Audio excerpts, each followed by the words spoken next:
Des milliers de volcans s'élèvent à la surface de la Terre et plus de 1500 d'entre eux sont actifs. S'ils sont essentiels à la vie de notre planète, leurs éruptions rappellent régulièrement que nous vivons sur un chaudron explosif. Les êtres humains ont tendance à oublier la menace que représente le volcan et le voir même parfois, dans certaines civilisations, comme un protecteur. 500 millions de personnes vivent au pied de volcans en activité, malgré les risques que cela implique. Des cracheurs de feu scrutés par l'œil attentif des scientifiques.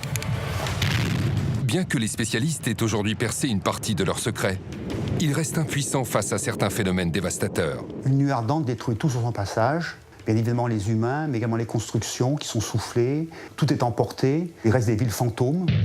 Capables de tout détruire en à peine quelques minutes, les volcans forment des monstres aux humeurs indomptables. Et leur réveil est parfois explosif. L'énergie générée par le volcan est comparable à une bombe d'Hiroshima qui explose toutes les 2 ou 3 minutes. En 2010, l'explosion du volcan islandais Eyjafjallajökull propulse des milliers de tonnes de poussière volcanique dans les airs. Cette éruption aura des conséquences planétaires. Pour quelles raisons? Que ce soit les projections de cendres et de bombes, les nuées ardentes ou les gaz, on comprend bien que c'est les volcans qui font des dégâts, c'est le volcan qui tue. Lorsqu'un nouveau volcan surgit des entrailles d'une petite île islandaise en 1973, il crée la surprise générale. Nous ne savions pas que ça pouvait arriver. On nous avait toujours dit que l'on vivait à un endroit où il n'y avait pas de risque d'éruption. Les autorités mettront en place une technique inédite pour stopper le monstre. Mais peut-on réellement lutter contre une telle force de la nature?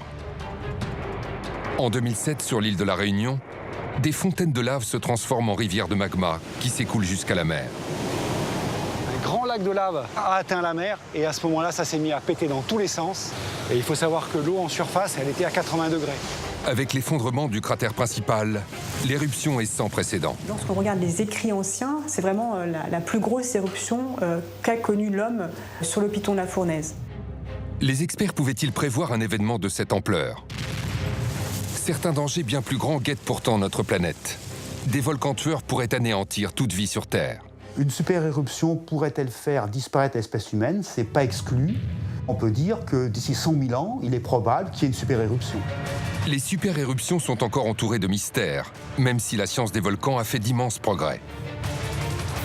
Comment fonctionnent les volcans? Peut-on prévoir leurs éruptions? Et quels dangers présentent-ils?